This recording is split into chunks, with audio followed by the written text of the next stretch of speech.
दादी मामा जी आप प्लीज अंदर जाइए। अगर अभिमन्यु बाहर आ जाएगा तो मम्मी आनंद को देख लेगा और पता नहीं 10 सवाल पूछेगा कि क्या हाल होगी, फिर से अटैक ना आ जाए। आप प्लीज प्लीज अंदर जाइए। नियति मेरी बात तो सुन। हाँ, कहाँ हो आप? मम्मी अभिमन्यु मेरा पति है, मैं उसका साथ नहीं छोड़ सकती, मुझे जाना होगा। Good morning. जीता रहे। कैसे हो? हाँ, तबीयत तो भी ठीक है ना? बिल्कुल ठीक हूँ। देखो, और मुझे कल रात को नींद भी बहुत अच्छी आई। इनफैक्ट मतलब मैं बहुत दिनों के बाद बहुत अच्छा फील कर रहा हूँ। अरे मोरी मैया, गुड मॉर्निंग। आज तो बड़ी सुंदर लग रही हो आप। गुड मॉर्निंग बहू, बेटा। ये गज्जू कहाँ रह गया? उन्हें किसी काम से बाहर जाना पड़ा है। Good morning Abhimanyu, how are you feeling?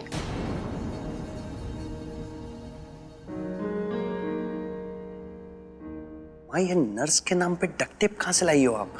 पता है कितनी बड़ी चेप है ये? रात को 2:30 बजे मेरे रूम में थी और मुझे टच करने की कोशिश कर रही थी माँ। मतलब ऐसी भी क्या ड्यूटी कर रही है?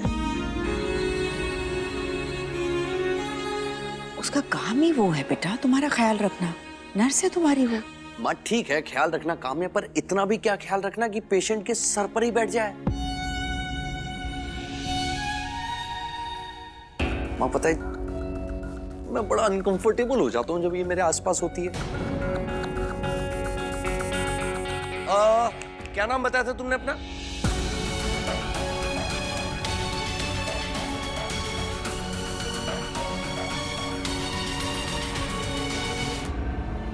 नियति।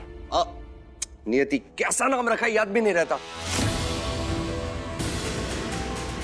आंटी, एक बार नियति की बात मानकर देख लिया ना आपने, अब वो गलती दोबारा नहीं करेंगे। अब वो चाहे जो कहे उसे लिए बगैर नहीं जाएंगे। मन तो मेरा भी नहीं है बेटा, पर इसको अच्छे से समझा दो हाँ, कि मेरे आसपास भी ना दिखे। मतलब मैं इसको देखता हूँ ना तो मुझे इरिटेशन होने लग जाती है। ये क्या बात हुई मुन्ना? वो तेरा इतना ख्याल रख रही है और तू? माँ मैं समझ सकता हूँ, मतलब ख्याल रखती है ठीक है, पर अब आपसे अच्छा ख्याल थोड़ा ना रख सकती। मतलब कोई भी ऐरी गैरी अनजान लड़की मेरा ख्याल रखे, अच्छा नहीं लगता ना माँ। मैं अच्छे से जानता हूँ कि आपको मेरी बहुत चिंता है, पर वो क्या है ना माँ। अच्छा एक काम करते हैं, मैं एक डील करता हूँ आपके साथ। मैं आपको प्रॉमिस करता हूँ कि मैं घर छोड़कर अब नहीं भागूंगा। बस आप इसको मुझसे दूर कर दो।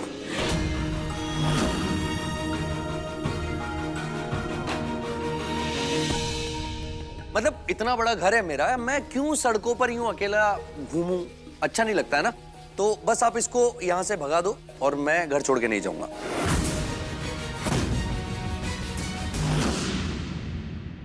प्रॉमिस। प्रॉमिस। अरे क्या कहे जा रहे हो मुन्ना? ऐसे कैसे भेज देंगे नियति को? ये कहीं नहीं जाने वाली। हाँ। ओहो, मतलब इसके पापा ने मेरे पापा से कर्जा लिया हुआ है क्या? और इसे मॉर्गेज के ऊपर यहाँ पर छोड़ के गए, ऐसा कुछ है? ए, चुप कर, बंद करिए बत्ती सी नानी स्टॉप। माँ प्लीज, मतलब ये जबरदस्ती का सरदर्द क्यों दे रखा है मुझे? लानी है तो कोई अच्छी नर्स लेके आओ ना माँ। मतलब इसको देखते ही ना मेरा दिमाग खराब हो जाता है। दिमाग तो पहले से ही खराब है तुम्हारा अभिमन्यु।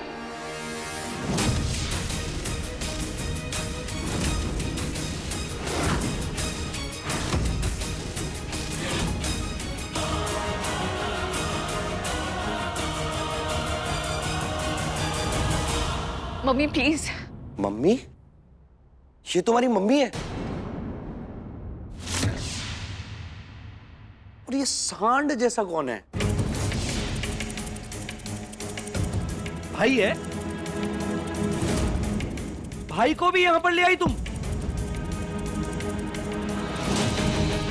तो तू आंखें क्या दिखा रहा है भाई? लड़ाई करनी है क्या? मामा पुलिस स्टेशन में इन्फॉर्म कर दो कि हमारे घर में मारपीट होने वाली है। हाँ हाँ हाँ, भांजे करता हूँ मैं। क्या आंखें आंखें क्या दिखा रहा है? आनंद। आनंद, हट।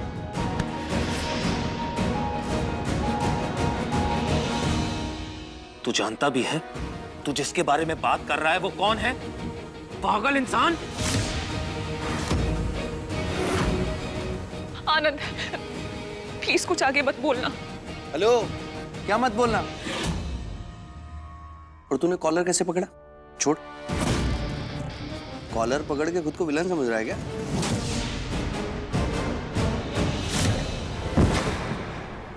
मुन्ना,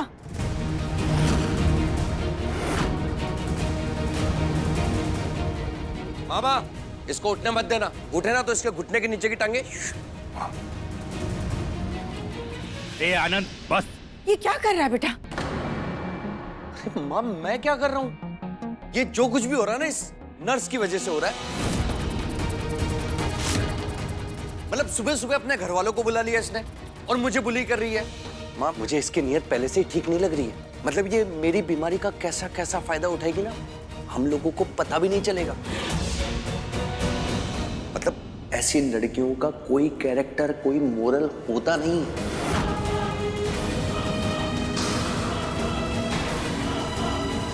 अब बस इसे यहां से तुरंत भेज दो अभी के अभी।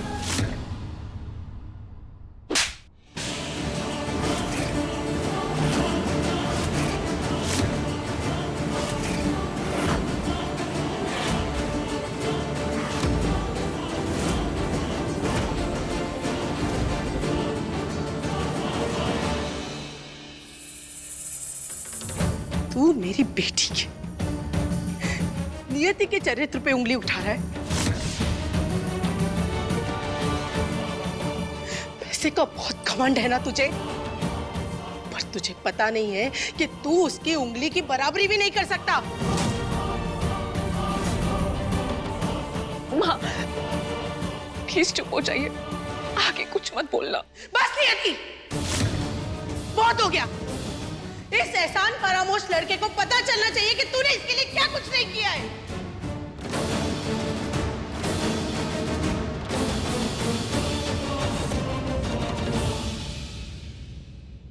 हो, एक सेकंड। आंटी जी, ऐसा भी क्या कर दिया इसने? मतलब एक नर्स है, सैलरी लेती है और मुझे दवा देती है बस। मतलब अपनी किडनी तो मुझे नहीं दी है ना उसने। सिर्फ नर्स नहीं है वो। माँ बस, बस करिए।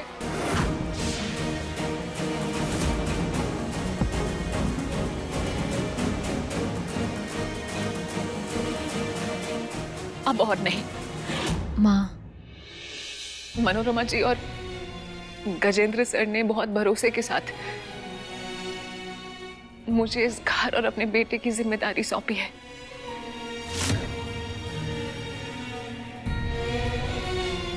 और मैं पूरी कोशिश कर रही हूँ उस जिम्मेदारी को निभाने की।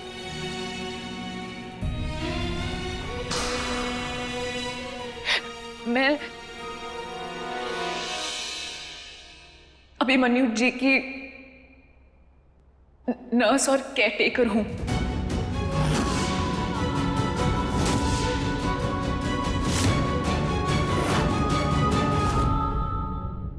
और उनकी हेल्थ मेरी प्रायोरिटी है। मेरी वजह से उन्हें किसी भी तरह की तकलीफ हो, ये मुझे मंजूर नहीं। तो प्लीज मम्मी, आप यहां से जाइए। मैं आपसे बाद में बात कर लूंगी। आप यहां से जाइए।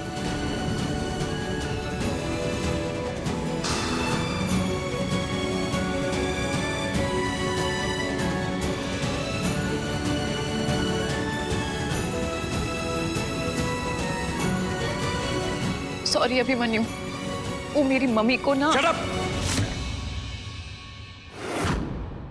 तुम तो मुझसे बात ही मत करो।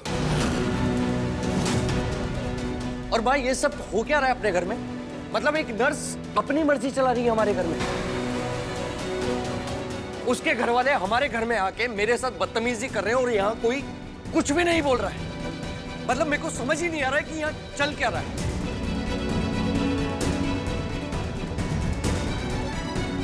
पता है, मैं ये सब ड्रामा देख नहीं सकता हूँ, इसीलिए मैं अपने घर छोड़ के भागा था।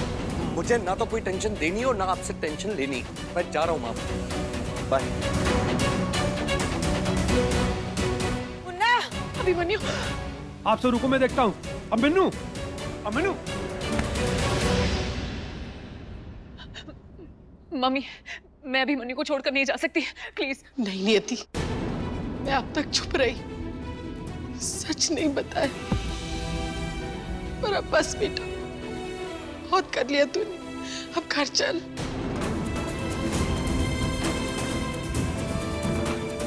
मम्मी, मैं अभिमन्यु को छोड़कर नहीं जा सकती। और मैं तुझे यहाँ छोड़कर नहीं जा सकती।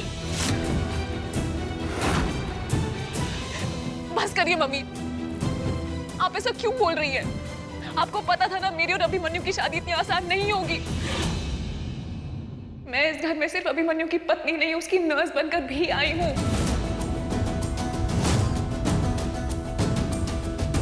और आपको पता है कि अभिमन्यु की ये हालत सिर्फ इसलिए हुई है कि उसने मेरी वजह से शॉक्स लिए। और अब मैं उसे छोड़कर चली जा।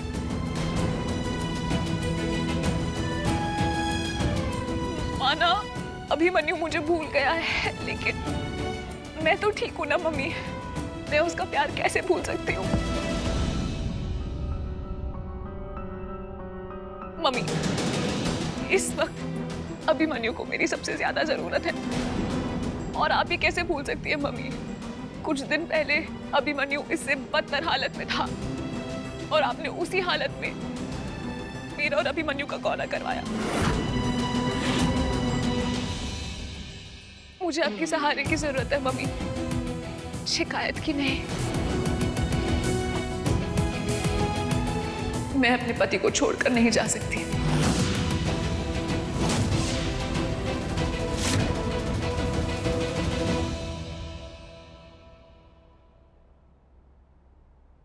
नहीं आनंद, यदि अब किसी की नहीं सुनेगी। इसने अपना फैसला कर लिया है। पर नियति, इस एक रिश्ते के लिए तुम हमें अपने सारे रिश्ते भूलने की भूल कर रही हो। ठीक है, पर मेरी एक बात याद रखना, शादी निभाने के लिए 2 लोगों की जरूरत होती है, और यहाँ तुम अकेली। चलो आनंद। सुलोचना बहू, अरे क्या कर रही हो? ऐसे मत जाओ। नहीं पड़की अम्मा, बहुत सुन लिया और बहुत देख लिया, अब हिम्मत नहीं है।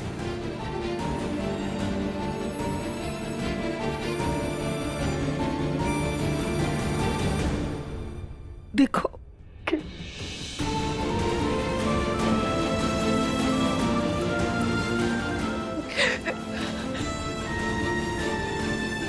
नियति बेटा, तू चिंता मत कर, हम सब तेरे साथ है।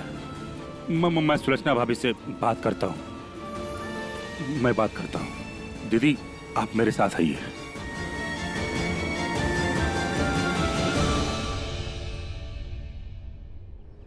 सुलोचना भाभी, ऐसे नाराज होकर तो मत जाइए, प्लीज। मेरे नाराज होने से क्या फर्क पड़ता है? चलिए भैया। दीदी, आप समझाओ। सुलोचना, तुम्हारे दिल पर क्या बीत रही है ये समझ सकती हूँ मैं।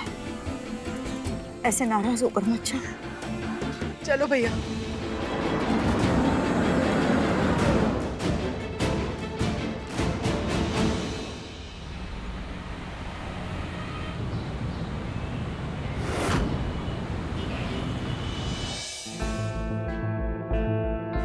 करण को फोन लगा। अभिमन्यु मिला या नहीं? अभिमन्यु मिल जाएगा बेटा, तुम शांत हो जाओ।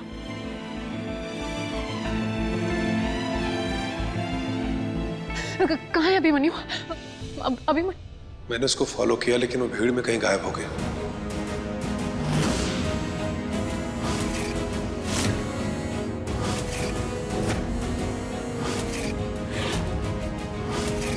और उसके बाद वो दिखाई नहीं दिया।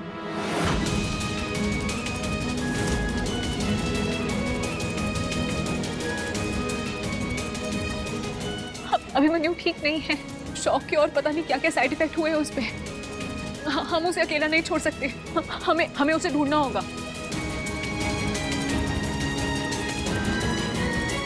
अम्मा,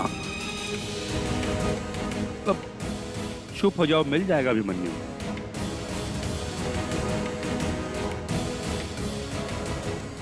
मैं आपके साथ चलूंगी अभिमन्यु को ढूंढने।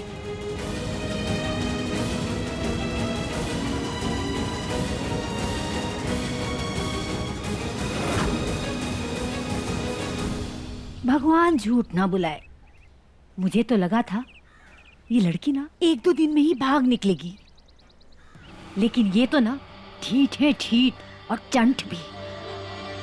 मैंने मनोरमा भाभी से पता किया था, राम भैया अरे इसके पापा मात्र 50,000 कमाते हैं। तभी मैं सोचूं नॉन स्टॉप ऐसे कैसे अभिमन्यु जैसे आफत के गले लग जाएगी कोई भी लड़की।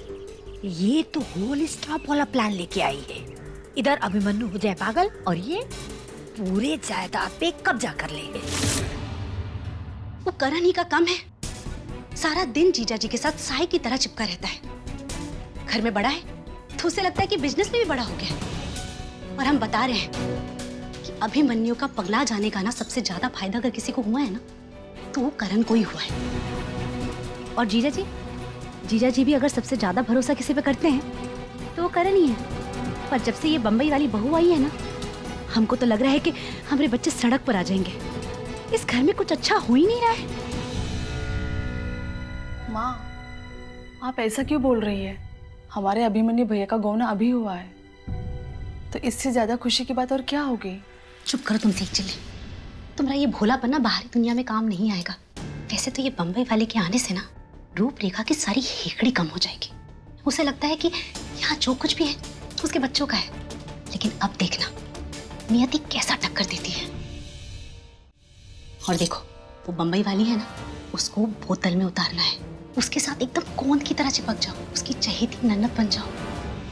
इतने सालों तक हमने मनोरमा भाभी को संभाला है, अब तुम नियति भाभी को संभालोगी। और बस एक बार समर आ जाए फिर उस करण का भी पत्ता कट हो जाएगा। हमें ऐसे रिश्तों का झूठा नाटक नहीं करना चाहिए।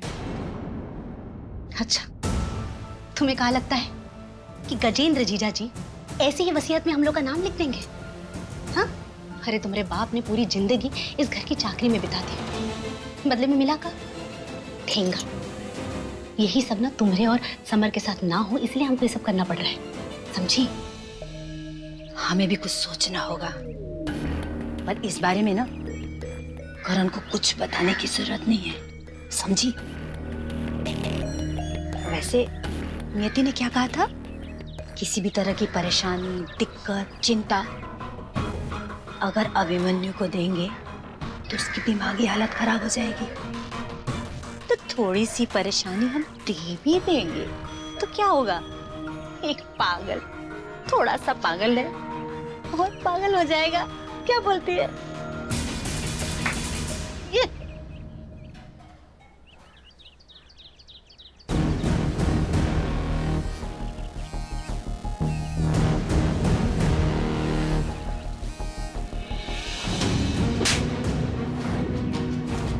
नियति के चरित्र पे उंगली उठा रहा है। प्लीज चुप हो जाइए। इस एहसान फरामोश लड़के को पता चलना चाहिए कि तूने इसके लिए क्या कुछ नहीं किया है।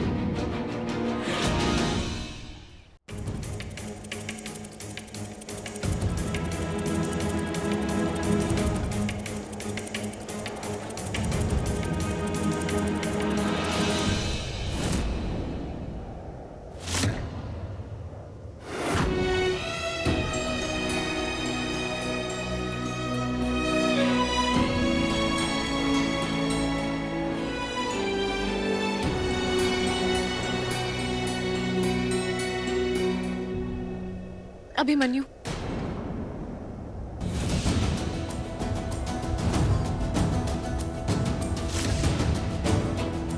तुम यहाँ बैठे हो, घर पर सब तुम्हारे लिए इतने परेशान हो रहे हैं। चलो घर चलो। Don't touch me.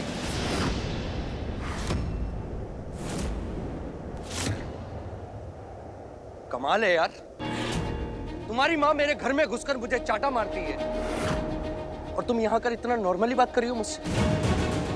कभी सुना है तुमने कि एक नर्स की मां के पेशेंट को थप्पड़ मारा? सुना है तुमने? और किस हक से और मेरी क्या गलती थी कि तुम्हारी माँ ने मुझे चाटा मारा? पता है, कोई तो चक्कर है। तू जानता भी है तू जिसके बारे में बोल रहा है ना, वो कौन है? आनंद, प्लीज कुछ आगे मत बोलना। तुम मुझसे ये बात सब छुपा रहे हैं। कोई तो गहरी बात है, मैं समझ नहीं पाऊँ क्या बात है। नहीं अभिमन्यु, क्या बात होगी? कोई बात नहीं है। कोई ना कोई तो सच है जो तुम सब मुझसे छुपा रहे हो। बताओ मुझे, वरना मैं घर नहीं आऊंगा।